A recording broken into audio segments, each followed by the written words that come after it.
തിരുവനന്തപുരത്തെ ആദ്യ BJP mayor ആരാകും?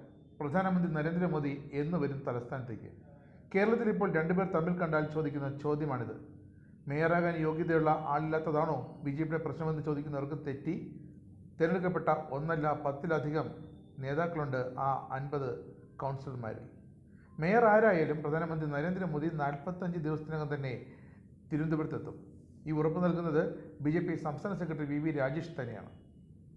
രാജേഷിൻ്റെ പേരാണ് മേയർ സ്ഥാനത്തേക്കുള്ള പട്ടികയിൽ മുകളിൽ. തൊട്ടു പിന്നാലെയുണ്ട് R ശ്രീലേഖ IPS. VV രാജേഷിൻ്റെ കൈമുതലായുള്ളത് രാഷ്ട്രീയ നേതൃപാടവമാണെങ്കിൽ ശ്രീലേഖയ്ക്ക് മുതൽക്കൂട്ട് IPS എന്ന ഇന്ത്യൻ പോലീസ് സർവീസിലെ ഇത്ര നാളത്തെ പ്രവൃത്തി പരിചയമാണ്. കഴിഞ്ഞ തവണ പൂജപ്പുരയിൽ നിന്നുള്ള കൗൺസിൽ തന്നെയായിരുന്നു VV രാജേഷ്. ഇത്തവണ തിരുവനന്തപുരം നഗരസഭയിൽ മേയർ പദവി ജനറൽ വിഭാഗത്തിലാണ്. ഡെപ്യൂട്ടി മേയറാകട്ടെ വനിത തന്നെയാകണം. അപ്പോൾ 2 വനിതകൾ ഇക്കുറി നഗരസഭ ഭരിക്കാൻ നേതൃത്വം നൽകുമോ എന്നാണ് അറിയേണ്ടത്. എന്തായാലും ഒരു കാര്യം ഉറപ്പാണ്, 45 ദിവസത്തിനകം പ്രധാനമന്ത്രി നരേന്ദ്രമോദിയെ BJP സംസ്ഥാന അധ്യക്ഷൻ രാജീവ് ചന്ദ്രശേഖർ ഇടപെട്ട് തലസ്ഥാനത്തേക്ക് എത്തിക്കും. അത് രാജീവ് ചന്ദ്രശേഖറിൻ്റെ വാക്കാണ്. BJP സംസ്ഥാന അധ്യക്ഷൻ പ്രഖ്യാപിച്ച കാര്യം തന്നെയാണിത്. BJP സംസ്ഥാന കമ്മിറ്റി ഓഫീസും പ്രധാനമന്ത്രി ഓഫീസുമായി ഇതിനുവേണ്ട ചർച്ചകൾ ആരംഭിച്ചു കഴിഞ്ഞു. ഇനി ആരാണ് R ശ്രീലേഖ IPS? കേരളത്തിലെ ആദ്യത്തെ വനിതാ IPS ഓഫീസർ.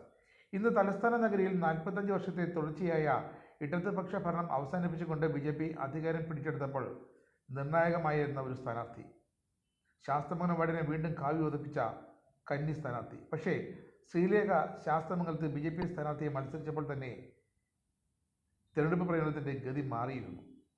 2020 DGP സ്ഥാനത്ത് നിന്ന് വിരമിച്ച R ശ്രീലേഖ ശാസ്തമംഗലം ഡിവിഷനിൽ വൻ ഭൂരിപക്ഷത്തിൽ വിജയിച്ചതോടെ BJPയുടെ കുതിപ്പിലെ ഏറ്റവും പ്രമുഖ വ്യക്തികളിൽ ഒരാളായി. 64 വയസ്സുള്ള മുൻ ഉന്നത പോലീസ് ഉദ്യോഗസ്ഥ മേയർ സ്ഥാനത്തേക്ക് BJP കൊണ്ടുവരുമോ എന്ന കാര്യത്തിൽ തീവ്രമായ രാഷ്ട്രീയ ഊഹാപോഹങ്ങൾക്ക് തുടക്കവുമായി. മേയറായി നിയമിതയായാൽ സംസ്ഥാന തലസ്ഥാനത്തെ BJPയുടെ ആദ്യത്തെ മേയറാകും R ശ്രീലേഖ.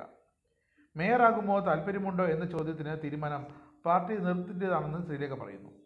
ശാസ്തമംഗലം വാർഡിൽ ഇതുവരെ ഒരു സ്ഥാനാർത്ഥിക്കും ഇത്ര ലീഡ് ലഭിച്ചിട്ടില്ല. ഈ വിധിക്ക് ഞാൻ ജനങ്ങളോട് നന്ദി പറയുന്നു എന്ന് എളിമയോടെ ശ്രീലേഖ മാധ്യമപ്രവർത്തകരോട് പ്രതികരിക്കുന്നു. സ്ഥാനാർത്ഥിത്വം പ്രഖ്യാപിച്ച ദിനം മുതൽ LDFും കോൺഗ്രസും ശ്രീലേഖയ്ക്കെതിരെ നിരന്തരം വിമർശനങ്ങൾ ഉന്നയിച്ചു വന്നിരുന്നു. എന്നാൽ ശാസ്തമംഗലം വാർഡിലെ ജനങ്ങൾ അവയെല്ലാം തള്ളിക്കളഞ്ഞ് കൂടെ നിന്നതിൽ തനിക്ക് സന്തോഷം ഉണ്ടെന്നാണ് ശ്രീലേഖ എളിമയോടെ പറഞ്ഞു നിർത്തുന്നത്. വൈകാതെ തന്നെ അറിയാം മേയർ ആരാകുമെന്ന്. എന്തായാലും BJPയുടെ കരുത്തനായ ഒരു നേതാവ് തന്നെയാകും ആദ്യമായി തിരുവനന്തപുരം നഗരസഭ ഭരിക്കാൻ നിയോഗിക്കപ്പെടുക.